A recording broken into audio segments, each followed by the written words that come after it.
Hozirgina Marvel 2026-yilgi eng katta proyekti Qasoskorlar Qiyomat kuni filmining navbatdagi tizerini taqdim etdi. Oldinroq xabar qilinganidek, bizga ushbu tizerda Robert Downey Jr. ijrosidagi Doktor Doomni ko'rsatishlari kerak edi, lekin uning o'rniga tizer bizga X odamlarni taqdim etdi. Umuman olganda bu yomon emas, chunki bizga Patrick Stewart va Ian McKellen ijrosidagi Professor X va Magneto ko'rsatildi. Bu ikki shaxs esa bizga nostalgik tuyg'ularni bera oladi. Tizer Charles Xavierning xarobaga aylangan maktabi bilan boshlanadi. U yerda hamma narsa har tomonga sochilgan va tashqarida olovli jang bo'lmoqda. Keyin esa kamera rakursi Xavierning o'smirlar maktabi yozuvi tushirilgan tablichkaga o'tadi. Professor X ning o'zi olovli zalni nogironlar aravasi bilan kezib chiqmoqda. Lekin keyingi ko'rsatiladigan kadr hech kimni shokka tushirmasdan qolmaydi. Doskadagi shaxmat donasi sehr yordamida ko'tariladi. Shunda biz Patrick Stewart ijrosidagi Professor X personajining yangicha obrazini ko'ramiz. Ko'k kostyum va unda X odamlar belgisi tushirilgan. Uning oldida esa Ian McKellen ijrosidagi Eric Lensher o'tiribdi.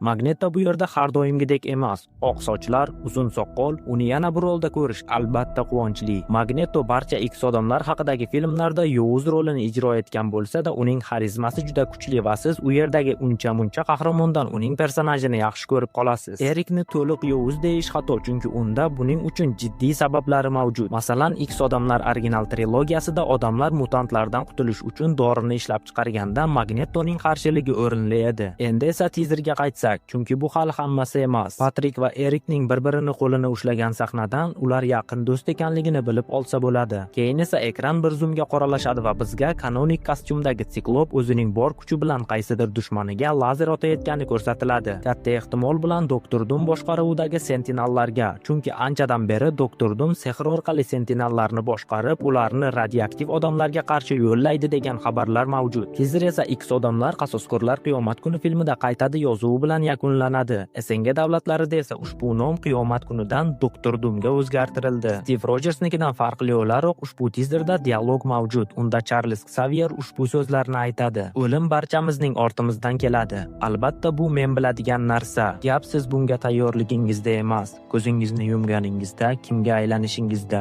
Aytgancha yaqinda filmdagi bizga aniq bo'lgan yovuz va qahramonlar yoki qahramon va qahramonlar to'qnashuvi ma'lum qilindi. Ogohlantiraman, spoiler bo'lishi mumkin. Shang-Chi Gambitga qarshi, Yelena Belova Mysticga qarshi, Janob Fantastik Tungi Ilonga qarshi, Professor X Sentriga qarshi, Gambit Doktor Doomga qarshi, Kapitan Amerika Siklopga qarshi, Kapitan Marvel Monica Rambeauga qarshi, Kapitan Amerika Janob Fantastik va Siklop Doktor Doomga qarshi. Bir qarashda ushbu janglarning ko'pchiligi ahmoqonadek tuyulishi mumkin. Qanaqasiga Gambit Doktor Doomga qarshi turishi mumkin? Undan asar ham qolmaydi-ku. Nega bunday deyapman? Chunki filmda Doktor Doom Thorni birga-bir jangda yengish haqidagi xabarlar ham mavjud. Thor esa eng kuchli qasoskorlardan biri va eng kuchli yovuzlarga qarshi shu paytgacha tura olgan. Kapitan Amerika va Siklop jangida esa savol tug'iladi. Qaysi Kapitan Amerika? Steve yoki Sam? Hozircha aniq emas. Bob Charlesga qarshi. Bu jang ham intrigali bo'ladi. Balkim onglar qarama-qarshiligini ko'rarmiz. Lekin Professor X Sentriga fizik kuch jihatdan nimadir qila olishiga ishonmayman. Balkim telepati qobiliyati yordamida Void uni bo'shliqqa qamashiga yo'l qo'ymasligi mumkin. Kapitan Amerika, Janob Fantastik va Siklop Doktor Doomga qarshi. Bu uchlik ham Doomga yetarlicha qarshilik qilishi qiyin. Men esa Thor, Kapitan Amerika va alternativ olamdan kelgan temir odam uchligi Doktor Doomga qarshi jang qilishini ko'proq xohlayapman. Bu jang haqiqiy afsonalar jangi bo'lar edi. X odamlarga qaytadigan bo'lsak, Hugh Jackmanning Rosamahasi filmda albatta qatnashadi. Lekin aka-uka russolar buni sir saqlamoqda.